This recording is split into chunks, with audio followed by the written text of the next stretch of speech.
हम इसकी चर्चा करेंगे कि इन 7 शरीरों के आखिर तनाव क्या है। इन 7 शरीरों में असंतुलन कैसे हो जाता है, क्योंकि तनाव के द्वारा ही असंतुलन होगा। तो तनाव की अगर हमें समझ पैदा हो जाए तो समझ ही समाधान बन जाती है। तो पहला जो है फिजिकल बॉडी, हमारी भौतिक काया, अन्नमय कोश, इसके तनाव क्या है। इसका तनाव यह है कि हम जैसे हैं उसमें हम संतुष्ट नहीं हैं, हम कुछ और होना चाहते हैं। हम जो हैं और जो हम होना चाहते हैं, इन दोनों के बीच का जो गैप है, अंतराल है, यही तनाव है। मैं अगर गोरी हूँ तो मुझे काला होना है, मेरे बाल छोटे हैं तो मुझे लंबा बाल करना है, मैं मोटी हूँ तो मुझे पतला होना है, मैं वीक हूँ तो मुझे दुर्बल हूँ तो शक्तिशाली होना। जो हूँ वो नहीं, जो सामने वाला है वो मुझे होना है। ये हमारा सबका इस बॉडी का तनाव है। हम जो होना चाहते हैं और जो होने के बीच में जो है, इसके बीच का जो अंतर है, यही तनाव है। तो इसका इसलिए जो अलग अलग रूप हम चाहते हैं, अलग अलग स्वास्थ्य चाहते हैं, अपनी शरीर की स्थिति है, इसमें हम तृप्त नहीं हैं और यही हमारे भीतर तनाव पैदा करती है। तो अब इसका समाधान हमें खोजना होगा। अब हमें इसके प्रति जागरूकता साधनी होगी। विधि होगी वर्तमान में जीना। वर्तमान में जीने से तनाव खत्म होता है। माइंडफुलनेस में जीना, हर क्रियाओं के प्रति जागरूकता साधना, इसकी यही साधना। सपोज हम दौड़ रहे हैं तो हम टोटल दौड़ने का मजा लें, हम खा रहे हैं तो हम खाने का मजा लें, हम लिख रहे हैं तो लिखने का मजा लें, चल रहे हैं तो चलने का मजा लें।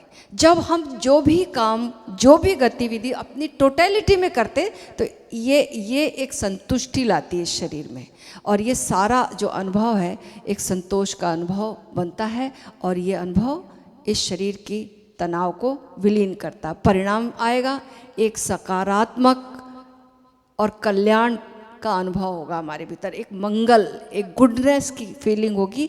स्वास्थ्य केवल नहीं होगा, ये स्वास्थ्य के साथ साथ एक संतुष्टि होगी हमारे भीतर। तो केवल कोई बीमारी नहीं, ये काफ़ी नहीं, तनाव मुक्त स्वास्थ्य चाहिए। स्वस्थ तो बहुत लोग होते हैं, बड़े बलिष्ठ भी होते हैं, लेकिन तनाव है फिर भी।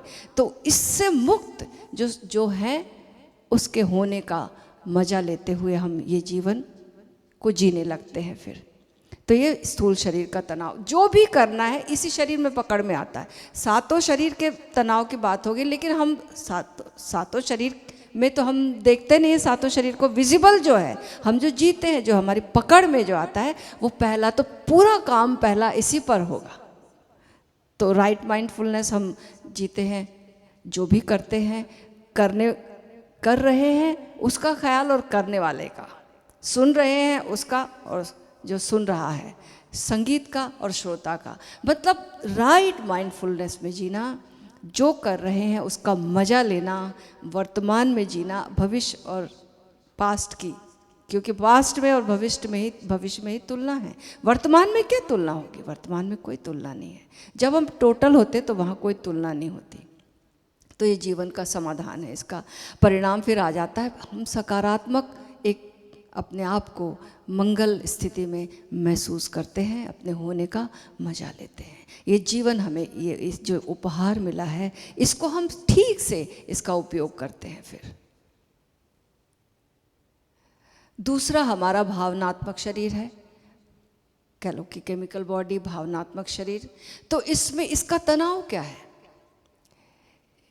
इसका जो तनाव है, विशेष रूप से जो अधूरी इच्छाएं हैं प्रेम को पाने की, दूसरों से प्रेम को पाने की, देने की नहीं, पाने की, ये अधूरी इच्छा जो है। और दूसरा कंडीशनल लव, हम अपने हिसाब से लोगों को प्रेम करना चाहते हैं। हमारे जैसा, हमारे हिसाब से कोई हो तो हम प्रेम करते हैं। हमारा प्रेम एक रिएक्शन है। ये प्रेम रिएक्शन ना हो, प्रेम अनकंडीशनल हो।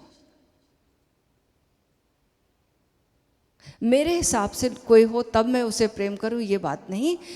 बस बिना किसी धारणा के, बिना किसी पूर्व धारणा के, बिना किसी पूर्वाग्रह के जब हम प्रेम किसी को करते हैं तो भीतर एक संतोष आता। शर्तों वाला प्रेम, स्वामित्व, पजेसिवनेस वाला प्रेम, ये हमारे इस शरीर को बिगाड़ता है। जब हम पजेसिव होते हैं तो ईर्ष्या भी पैदा होगी। जब हम पजेसिव होते तो सारी चीज़ें जितनी भी दुर्गुण है वो सारे ही आ जाते हैं।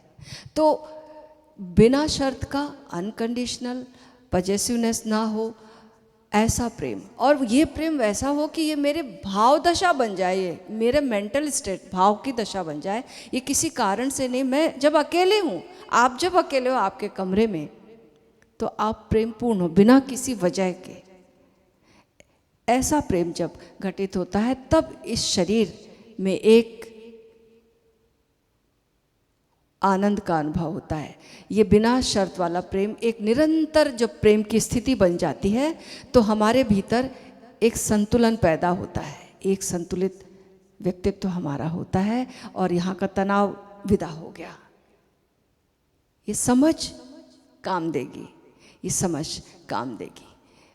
एक निरंतर प्रेम की मेंटल स्टेट बन जाना भीतर एक संतुलन लाता है, आनंद लाता है, जीवन धन्य हो जाता है। और फिर ऐसी स्थिति में जो व्यक्ति रहेगा वो निरंतर ध्यानपूर्ण ही रह सकता आसानी से। तीसरा शरीर है हमारा ऊर्जा शरीर, एस्ट्रल बॉडी। तो यहाँ पर कौन सा तनाव है?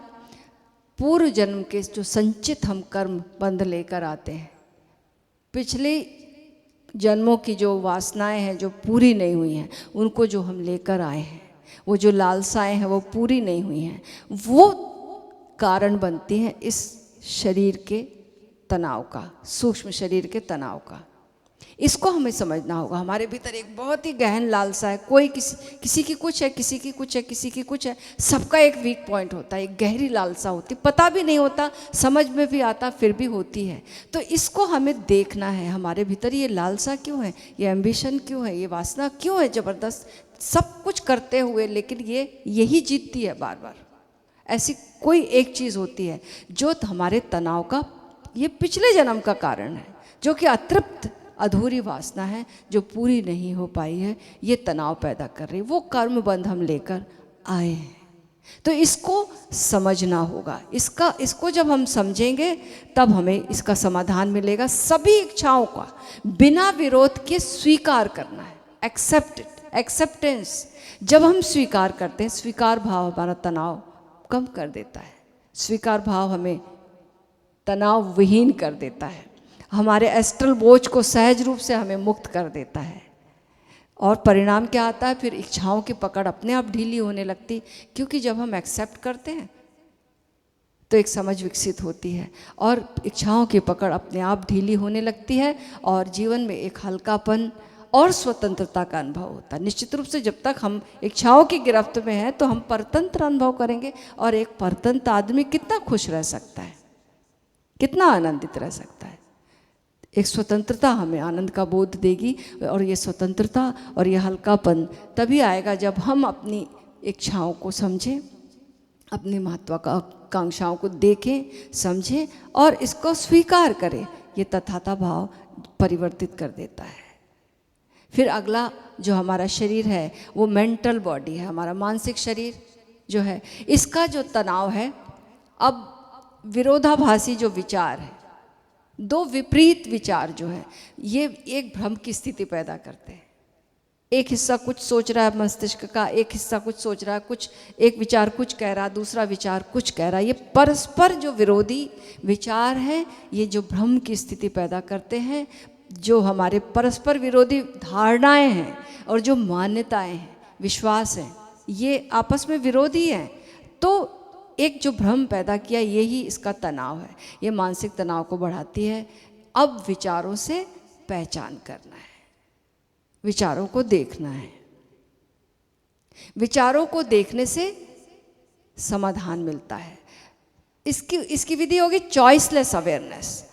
बिना किसी निर्णय के पूरे विचारों का अवलोकन करना, पूरी प्रक्रिया को देखना। जब हम देखते हैं तो ये जो भ्रम है वो मिटता है, और ये जब हमारा भ्रम मिटता तो मन शांत होता है, स्पष्ट होता है, और जीवन में आनंद की वृद्धि होती है। फिर आगे आध्यात्मिक विकास में की बाधा हटती है। तो आगे का जो है अगला हमारा आत्मिक शरीर जो है, आत्मिक शरीर का तनाव क्या है? हम स्वयं को नहीं जानते। ये जो नहीं जानना है, हम कौन हैं, मैं कौन हूँ, कहाँ से आया हूँ, जीवन का उद्देश्य क्या है, एक व्यर्थता नजर आती है, कुछ प्रश्न जिसका समाधान ही नहीं मिलता। अल्टीमेट प्रश्न तो यही है कि मैं कौन हूँ। इसका उत्तर नहीं मिलने से जो खालीपन है, ये खालीपन को भरने के लिए हम बाहर का ज्ञान से हम भरने लगते हैं। हमने शास्त्र पढ़ लिए, वेद पुराण पढ़ लिए, लेकिन इससे समाधान तो नहीं मिलता। भीतर का खालीपन वैसे ही का वैसा रहता है। उत्तर तो नहीं मिला कि मैं कौन हूं। बाहर के चीज हमारे उत्तर को नहीं दे सकती। लगी है प्यास, और पानी का फॉर्मूला हमारी प्यास को नहीं बुझा सकता। हमको तो पानी ही चाहिए। तो जब तक हमें अपने आत्यंतिक प्रश्न का उत्तर अपने भीतर नहीं मिलेगा, मैं कौन हूँ का तो उत्तर नहीं मिलेगा, तब तक ये तनाव बना रहेगा। हमें अपने भीतर आत्म अवलोकन में जाना होगा इसका समाधान ढूंढने के लिए।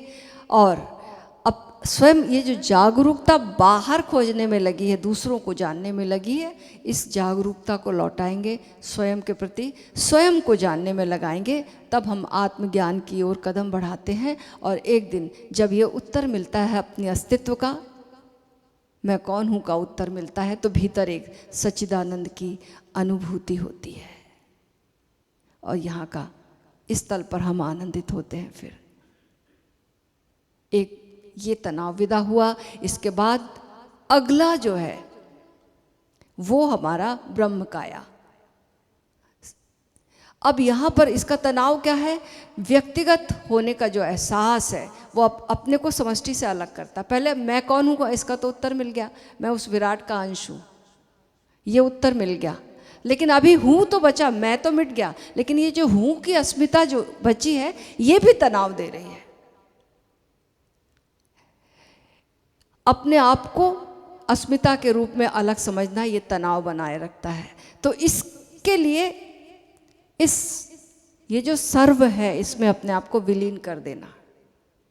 इस सर्व में जब हम अपने आप को विलीन कर देते हैं, इस अस्तित्व में अपने आप को विलीन करते हैं, तब इसका उत्तर मिलता है। व्यक्तिगत अहंकार मिट गया, अस्मिता मिट गई, और इस विराट में जब हमने अपने आप को समर्पित कर दिया, पूरे अस्तित्व के साथ अपने एक होने का जब हमें अनुभव मिला, एक ही चेतना का महासागर है और अलग थलग हम नहीं हैं, उस महासागर ही यही मैं। तो ये जो अब जो है एक महासागर, यहाँ पर हैपन की अनुभूति है। हूँ तो मिट गया, अस्मिता तो मिट गई, लेकिन है अभी ये जो है, ये भी एक तनाव का कारण है। ये अब मिटना चाहता है, ये हैपन की अनुभूति भी, ये भी मिटना चाहती है। तो अगला जो तनाव होगा वो अंतिम शरीर में, जो निर्वाणिक काया जो है, हमारी निर्वाण काया है, ये जब तक यहाँ अस्तित्वहीनता की अनुभूति ना हो जाए, तब तक यहाँ का तनाव क्या है? अस्तित्व होने और नहीं होने के बीच जो द्वंद्व है, मेरा होना और नहीं होने के बीच में जो द्वंद्व है, ये भी एक तनाव का कारण है। पूर्णता तो तब आएगी जब हम शून्य हो जाएं, तभी तनाव खत्म होगा। ये जो हैपन है ये भी मिट जाए, तो समाधान क्या है? अस्तित्व के सभी रूपों को छोड़कर फना, शून्य में विलीन हो जाना।